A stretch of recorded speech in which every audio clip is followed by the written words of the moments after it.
Welcome back, everyone. This video is going to continue our series on David Hume by looking at his writing on miracles.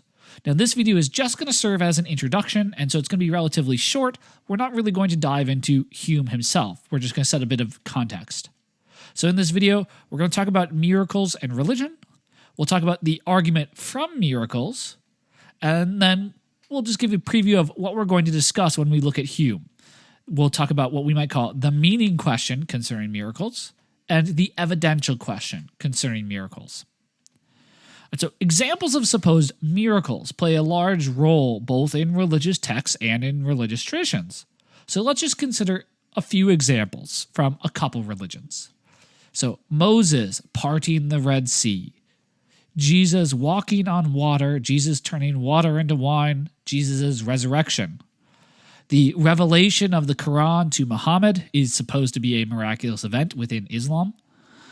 Muhammad's story of ascension into heaven within the Quran is also a sort of miraculous event.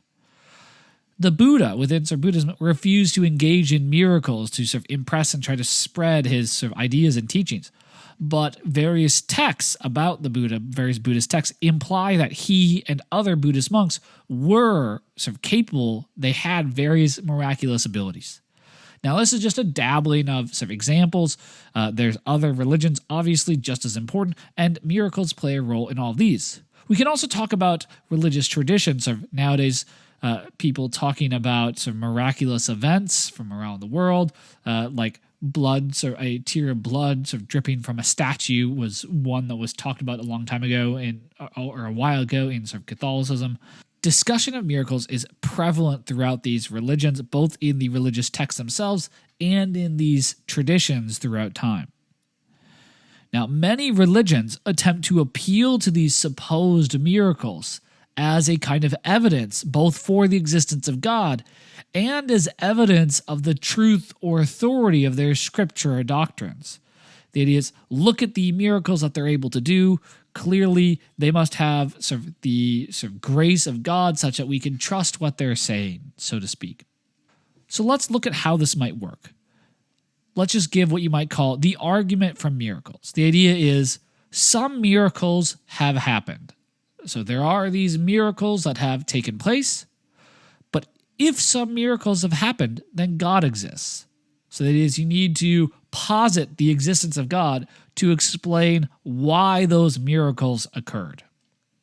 Thus, God exists. God must exist in order to serve as the cause or source of those miraculous events. And so what we're going to consider in this part of the course when we read Hume is, one, we're going to talk about the meaning question. So this is just the question of, well, what does it mean for an event to be a miracle? I mean, lots of events occur every day. I ate breakfast this morning. That certainly wasn't a miracle. But if Moses parted the Red Sea, that would at least seem to be a miracle. So what do we mean when we say that that event was miraculous? Why is this question important? Well, premise one tells us that miracles have happened, and attempts to support this premise will likely try to convince us that certain events have happened and that those events qualify as miracles. And so in order to judge whether the examples they give us is a miracle, we need to know what would make an event a miracle. In other words, we need to know what we're looking for in order to know if we found it. Moreover, as we'll see, whether the existence of a confirmed miracle would provide evidence of God's existence depends upon exactly what we mean by it. In fact, the word miracle is oftentimes used in multiple different ways. And some of those ways might be such that if a miracle occurred, it would be relevant to God's existence. But in other uses of the word miracle, the fact that a miracle occurred in that other sense just doesn't really seem to have any bearing on evidence for or against the existence of God. Now, the other question we'll consider is obviously the evidential question. Once we get clear on what a miracle is supposed to be, we can then ask, well, would the existence of that kind of miracle give evidence of God's existence? And we can also ask, well, what evidence is there for the existence of those kinds of miracles? And what evidence is there against the existence of miracles? And is the total evidence, so when we sort of weigh the evidence for and the evidence against, is that evidence on balance strong enough to justify believing in the existence of miracles? So those are the kinds of evidential questions that Hume will consider.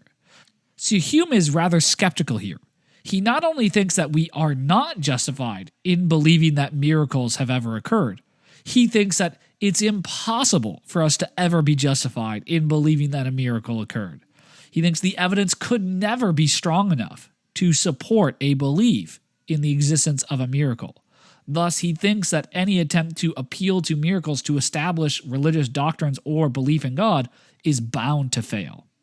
All right, so that's it for this video. In the next one, we'll start looking at Hume's particular pieces of reasoning against this kind of argument for miracles. See you then. Bye-bye.